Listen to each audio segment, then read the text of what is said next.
Aloha everyone, what is really good my dudes? Today is June 1st, 2021, we got another RuneScape update for y'all. Today we see the release of the newest Yak track, Yak to the Light, as well as the continuation of the Battle of the Monolith. So without any further ado, let's jump right into the video. Let's go! Cats is the illest. What you talking about, Willis?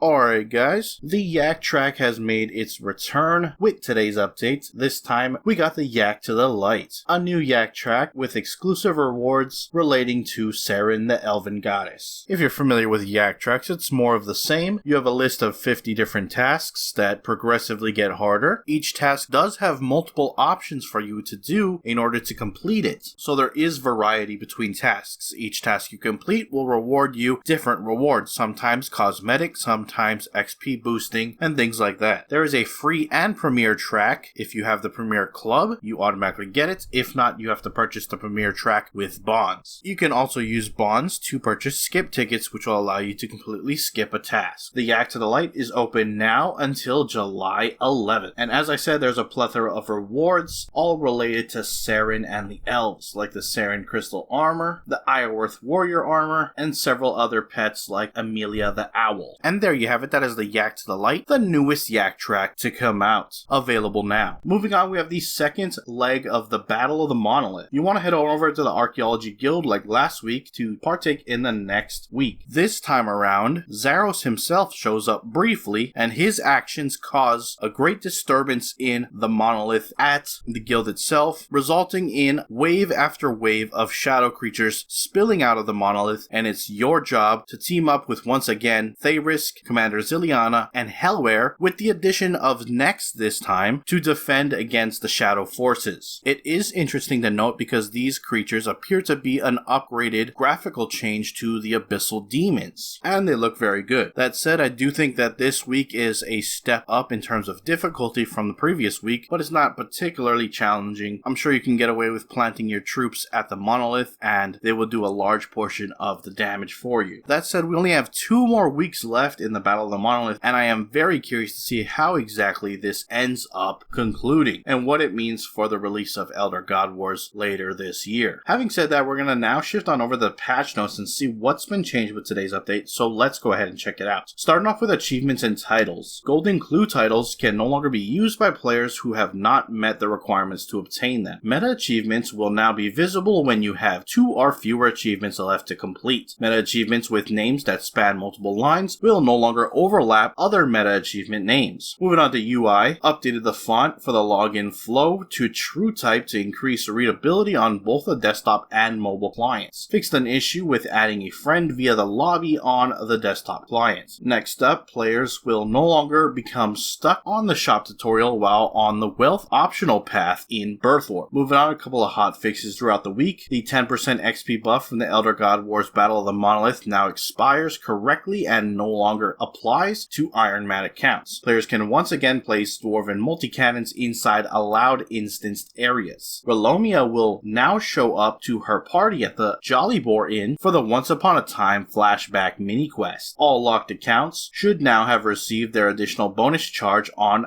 their Guardian's gift. If you used up all your charge before the hotfix, reclaim your gift from Diango. And finally, players are now able to use their Traveling Merchant coupon to access the Traveling Merchant stock at the Deep Sea Fishing Hub. And that is it for your patch notes. Links to everything discussed in this video will be down in the description below. Head on over there, check them out. With that, I'm going to wrap up the video. If you enjoyed it, hit that like button. If you're not subscribed yet and you want to stay up to date on all things RuneScape related, hit that subscribe button. And I appreciate you watching. I am out. Aloha.